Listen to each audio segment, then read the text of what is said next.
Good evening, Thank you. everybody. Good evening, everybody. Good evening. Good evening, creative minds, innovators, visionaries. It's such a great pleasure, and it's truly an honor to be here today at CREST. I'm so grateful for the opportunity. Thank you very much. Thank you for the warm welcome to Amanda. I missed the name, but thank you very much for this opportunity. I think we all agree that creativity is the soul of progress. And sorry, before I proceed, my name is Blessing Ichado. I'm a tax specialist at KPMG Nigeria. To go ahead, because I know that we're really tired, so I'm not going to waste so much time.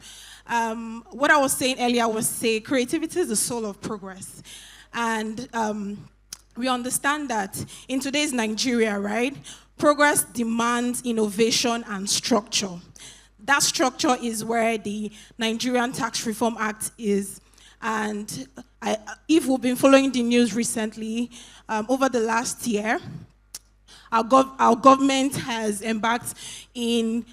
had a very ambitious drive with respect to Nigerian tax system. It has had a very ambitious drive with regards to the Tax Reform Act. And yeah, it has had a very ambitious drive with the Tax Reform Act. And let me just start with saying that this Tax Reform Act, there are 4 Tax Reform Acts: the Nigerian Tax Act, the Nigerian Tax Administration Act, the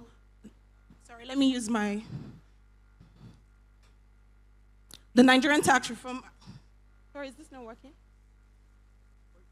Okay. The Nigerian Tax Act, the Nigerian Tax Administration Act, the Nigerian Revenue Service Establishment Act, and the Joint Revenue Board. So to start with the first one, the Nigerian Tax Act addresses what taxes should be collected in Nigeria. The Nigerian Tax Administration Act addresses who should collect these taxes. Is it the federal government or the state government?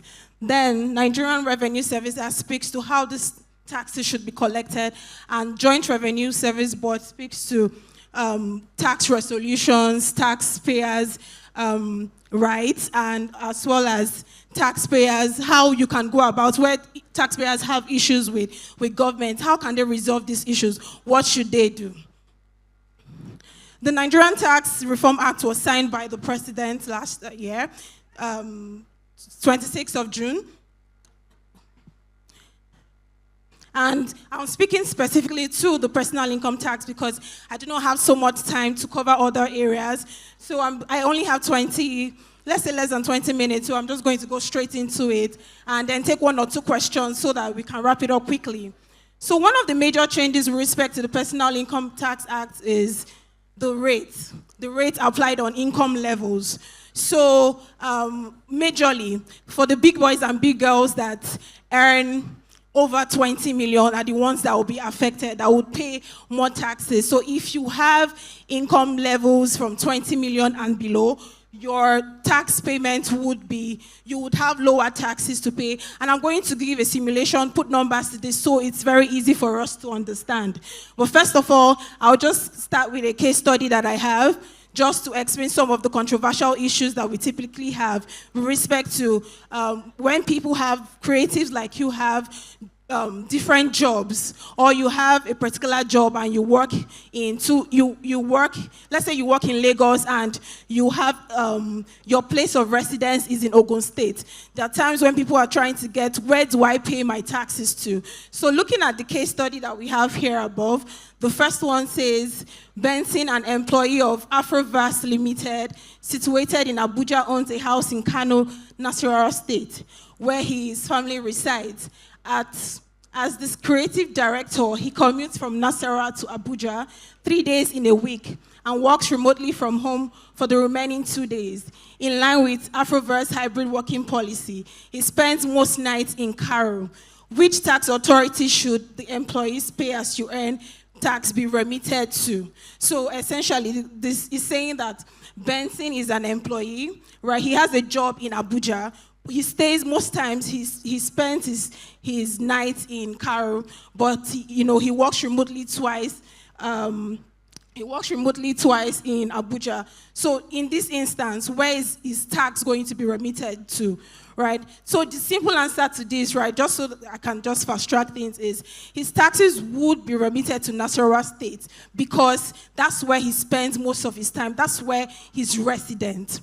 Right, so it's not going to be in Abuja where his job is situated. His place of residence is in Nasarawa. He stays there most times. So that's the straight answer to where his taxes will be remitted. It would not be remitted in Abuja. His taxes will be paid to the Nasarawa state government. So just in case, any of us is in any similar situation here, you work in Lagos, you stay in Ogun State most of the time, and you're trying to know where would my taxes be paid to. So quickly, the next one is on just to check our understanding of, because we typically have questions on what should I use to reduce the taxes that I'll pay. It's not all your expenses that you can use to reduce the taxes that you pay. Some expenses are allowed by the government. We call them statutory deductions, but not all expenses can be used to reduce your taxes. So I have an example here just to make us understand some things that you can't ordinarily use to reduce the taxes that you pay.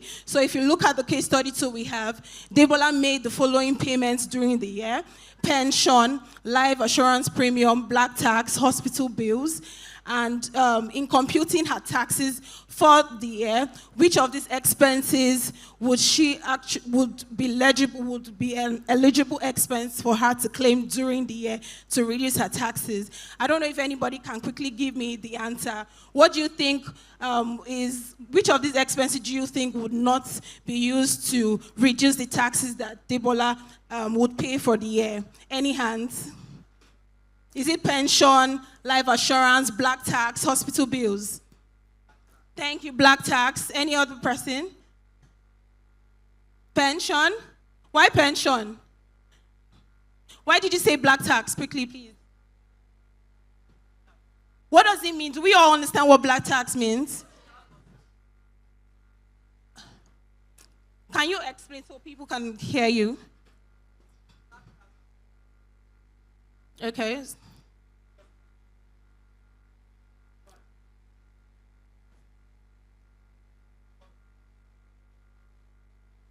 Okay, thank you. So just to quickly clarify what black tax is for some of us that do not understand.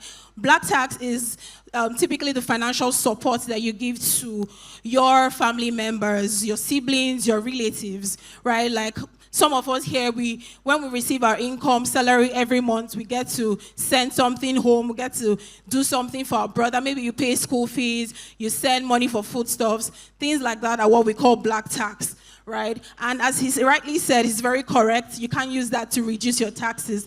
The government does not allow that it's not an eligible deduction for you to reduce your taxes. So black tax is all out of it.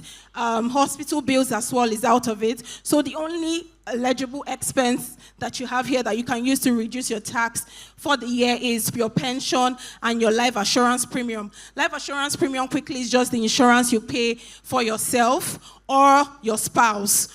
That's the only life insurance premium that you can pay. Premium you pay to insurance companies for yourself or your spouse can be used to reduce the taxes you pay for the year. And then, sorry.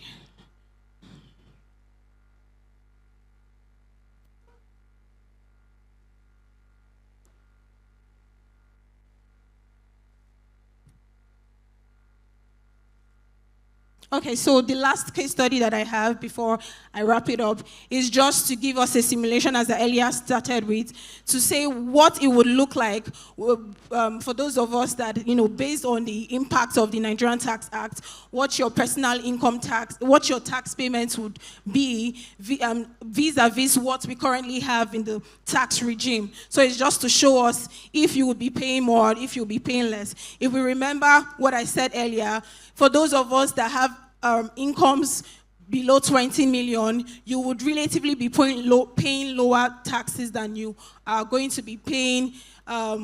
You're relatively paying lower taxes from next year, January, when the tax law become effective from January 2026, right? So this is the case study. I don't have so much time to go through it one by one, but I'll go straight to, I'll go straight to the solution so we can see it. Okay, so this is the solution of the question that I displayed earlier. So we can see that the tax payable here is 2.1 million. Let me then go to a juxtaposition with what we currently have and what's the new tax law is going to be from next year. So if you look at the screen, you can see by the left side, we have the current tax regime, what we have as the tax payable. I don't have so much time to put us through all the income lines and all the expense lines, but if you look at the bottom line where we have the total tax payable for the current tax regime, the tax payable is 2.3 million. However, from next year, 1st of January 2026, this particular employee, individual, his name is James, his tax payable would reduce to 2.1 million. So there is a total reduction of about let's say roughly 180 million, right? So as I said, to buttress the point that I mentioned earlier, this tax regime, if you have an annual income of 20 million below, you will be paying lower taxes. But for the big boys and big girls earning 20 million and above annually, you will pay more taxes. And we can see that in other scenarios that I have put up here. So if you can see that I've put 3 scenarios here where the individual earns 2 million, earns 15 million and 40 million. If you look at the 2 million, you can see the total tax payable for the current regime. The current regime is the one that has Peter, while the proposed tax regime starting next year is the one that has NTA. If you look at the 2 million scenario, you can see that James is currently paying 172,000. It would reduce to 151,000, right, with the proposed tax laws. And when we move to the other scenario where he's earning 15 million annually, the current tax regime is saying that he will pay 2.4 million, but the proposed tax act has reduced it to 2.3 million. And then look at the scenario where he's earning 40 million annually. He's paying 7 million under the current tax regime, and he'll be paying 7.6 million, if I'm not mistaken. Sorry. Yes, 7.6 million under the proposed tax act. So you can see the increase. That's why I said the big boys will be paying really high, because that's the essence of the proposed tax act, to make graduated income levels pay more than they currently earn. So moving on to my conclusion, individuals running businesses and registered companies. So where you have your sole proprietor, partnership, business names, beginning from next year, it's going to be very important that your bank statement, your financial records, you have proper description, such that in the event of maybe the tax authorities pick up your books or request your bank statement, they will not be subjecting you to taxes that ordinarily you do not earn income for, and that's because you probably did not have good narrations in your books. And then for companies, corporate entities, please seek tax experts' guidance and advice, because there is so much complexities now that you may not understand by yourself. And to manage exposures from the government and the likes, audit and everything coming after you, just seek expert advice any way that you can. There is also a very reliable link that you can check so that you don't get hearsays and information that is not correct. That's the Fiscal Reforms.ng Act.